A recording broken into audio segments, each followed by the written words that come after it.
What is going on, guys? Welcome back to another monthly update on the fish room out here in the garage. So earlier today I did a water change and then I also filled a gap on the side here where critters can kind of get in. Fill that in. And putting some copper mesh down here between here, just kind of wedge the garage entry. This is like a hole that basically bugs and rats and mice, they can kind of get to your garage during winter, summer months, whatever. And this is the other side here, because before I had this, I just pretty much had traps set up at the entry, just because I did have like 1 or 2 rat that got in, and that pretty much covered that. But I haven't seen anything since. But this one's just going to be there forever now, so that way I can get rid of the traps. All right, so from this angle here, you can kind of see what I mean. Like you can kind of see like the light coming through here. But this gap here, or this hole here, was pretty darn big, and I did my best here to fill in that gap. I might put a little bit more here on the side just to kind of cover up that hole a little bit more. So let's do that real quick. And then also in this week's update, we did have another heater fail, but this time it's a little different. It looked like the controller failed, where everything was on, but it kept triggering the circuit breaker where it would shut off the power. So what happened was we heard like a kind of like a pop where like the circuit breaker switch went off. I went and plugged everything. I slowly plugged everything back into the socket, turned on the switch, the circuit breaker, and then when it came to the heater, when it got plugged in, it would just shut off everything. And then when I would just plug in the heater alone to the socket and nothing else, it was still shut off. So I think there was something malfunctioning with the heater, where it was drawing too much power or something. Anyways, I reached out to the company and they replaced the heater within a week because it was under warranty. So I really like the heater, to be honest. It's just something happened weird, and I had this for like almost a year, and then something happened that was kind of just funky. But yeah, so that happened. The heater itself didn't fail in terms of like breaking or cracking or whatever. I think there was something up with that right there. So yeah, that's another unfortunate heater down the drain. And so let's go ahead and kind of give you guys updates on some of the tanks. We got some new and exciting news on some of this stuff here. So let's go ahead and jump right into it. All right, first thing first, let's talk about the holding tank for some of the PLECOS that need healing. This is kind of what this tank is going to be converted to now, from them fighting each other in the cave. So it had 2 males that I had to put in here just because they were fighting so much that they had some fray, fins and whatnot. And man, this is already like a 50% water change, and we still got a ton of poop still left in here. Might have to do another one. But I also have a little bit of the little baby fries that are ready to be sold in this tank as well, so that it's easy to catch, easy to grab when they are ready to go. You can kind of see one of them under here. Where is it? Right there, this little guy right there. This one's about 1.25 inches to 1.5 inches ish. So they're about the sellable size that most people are comfortable in transporting them. So I think that about that size is going to be the best, just because small bags, less weight and all that stuff. So they're pretty big anyway. So all right, moving on to the angelfish tank. Sorry about the reflection with the the cabinet across from me here.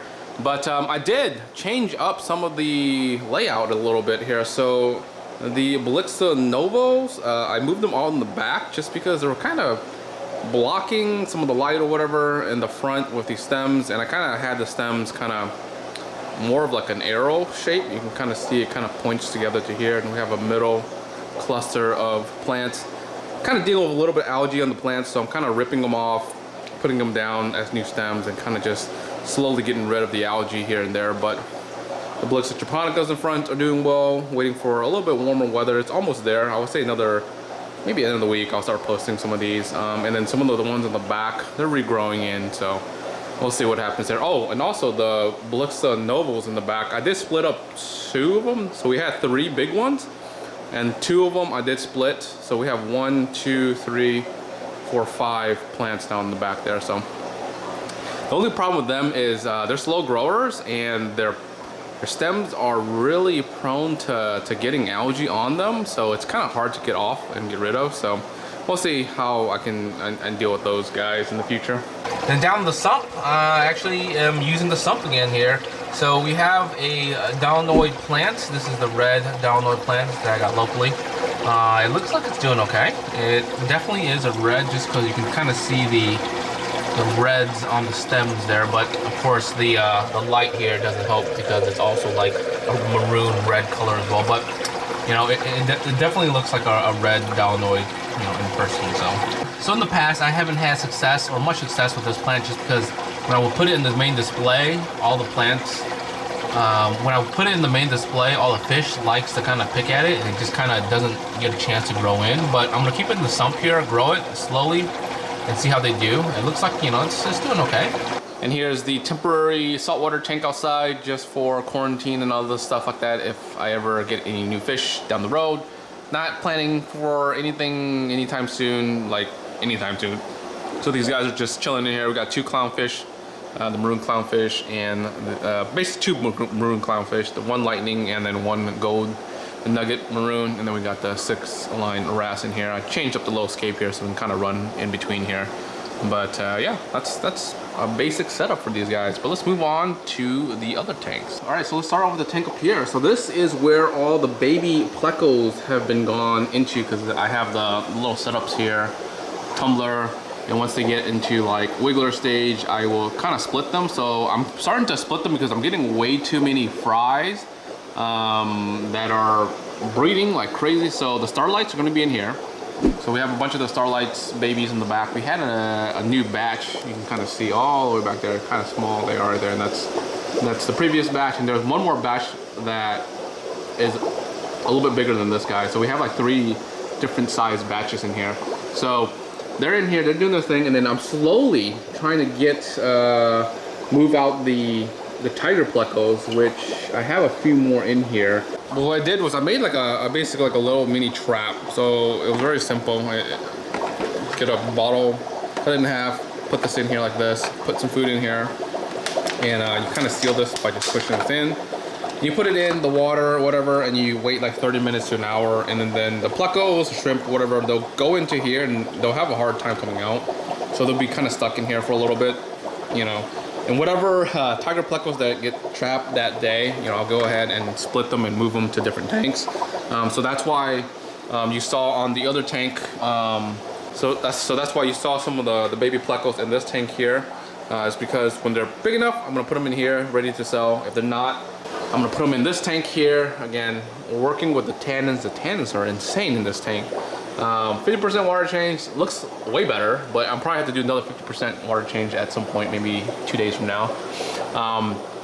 And then hopefully that turns something like this. I might have to even put carbon in here because I don't know, like that leaf I put in here is still in there, and it just, man, destroyed this tank with tannins. But anyways, the tiger plecos are going to be in here. So they're in the back somewhere. Here we go. So they like to hide all the way in the back of the sponge here. So we got some new baby fry that are just, you know, born maybe, I would say these are like maybe a couple months old here. And then we have some of the original ones here that, this one's probably ready to be sold. I didn't really split some of these accurately, but like this one here is a little bit smaller, so it'll need some time to grow, but we'll see here. But we have a ton of little ones here, as you can see here, right? So we'll let them grow out here. Here's the back of the other tank with starlights. You see the little baby compared to the other ones here. So 2 different sizes. There's one more in here that's kind of big too, but yeah. So starlight batches are coming along pretty nicely, so I'm happy to see that. Here's the back side of the Blue Dreams, Yellow Neon, so they're doing their thing. All right, so with that said, the starlights has been producing eggs like crazy. I would say every 2 weeks or so, because, you know, temperatures are a lot colder in the winter months, and that's when they like to breed. But we've been having new batches of eggs, so consistent eggs, putting them in there pretty much, letting them grow out.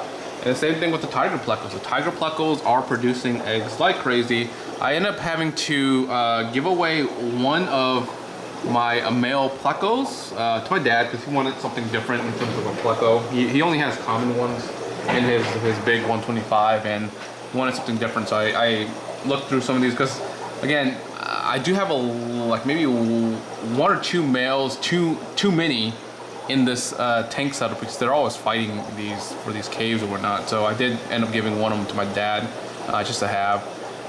So 1 less male in here, and I might need to either I'll probably have to sell at least 1 more, or because some of these little ones that are growing up are now turning into males, so now I have more males because I kept like maybe 4 of them from the very first hatch or batch that I had, and some of them are turning into males. So anyways, they're taking up the caves. You can kind of see I have way too many caves in here. And they're all fighting for like those 2. They like that one, those 2 for whatever reason. But yeah, they're doing their thing. Plants down here are doing pretty good. They're growing in. Not much to say here, but I do have some good news on this rack here. So I've been trying to breed the leopard plecos for a very, very long time because I had bought 4 leopard plecos, and before, you know, they were in the quarantine for a while, and then I was getting ready, you know, to put them in here, and then when I put them in here, the next day, obviously it wasn't from those 4. From my original group, which I had like 5 of them here, I had a female in here. I knew I had a female, but the female didn't want to breed. But back there, I have some clip, I'll show you guys the clip, but back there, on the return box, I was kind of feeding them whatever, and I saw like a baby pleco way in the back there, and I was like, what the heck? Ran back there and I saw 3 of them, and it was 3 of the leopard plecos, and so I knew I had a female that was breeding, and I wasn't paying attention to it because, like, you know, I was like, oh, you know, it's not gonna breed because I don't have the females, but they had babies, and I took those 3 babies and I put them in this shrimp tank because that's the only tank that I had available. And they're in here somewhere, and I had clips of them, and I'll try to post the clips of them. They're kind of just chilling in the back, you know, somewhere. Oh my goodness, we finally did it. I was just looking at my tank over here, and I saw them kind of stuck in the overflow box, but got 2 leopard frog plecos. So that means that they're spawning in here, and this is before I added those other leopard frogs in here. So that means I already had a female in here that was spawning, and you know, at this size, actually, you know, that's pretty big. So that means we had to look in here to see if there's any more fries. So anyways, I'm trying to look for them and I can't find them. Hopefully they're still alive in here. Maybe when they get a little bit bigger, they'll be in here, growing and whatnot. So. Something a little bit different in this tank are these pots. As you can see right above it is the light that goes diagonal across there. So I'm just putting it diagonally across there. So what I'm doing is I'm slowly adding soil into the pots, grabbing some of the plants that are just floating and putting them in here and letting them grow out. So every week when I do a water change, I add 2 new ones in here just because they do leach a little bit of ammonia. And I don't want to add all of them at once and just have an ammonia spike in the tank and just have everything just kind of die and go off. So I just did 2 at a time. So this week I'm gonna have to add 2 more in. I'll do it later after this video. It's just a little bit easier, but yeah, things are looking pretty good in here. And plus, you know, the little shrimps, they love it. You know, the crypts are doing well. They do better in soil anyways. They can live just floating, but yeah. But yeah, I'm pretty sure I missed out some other news and some other stuff, but I'll probably give you guys an update in the next video or something like that if I have something really big and exciting that I need to mention. But yeah, if you guys aren't subscribed yet, make sure you subscribe. And like always, and that's some guys. Peace.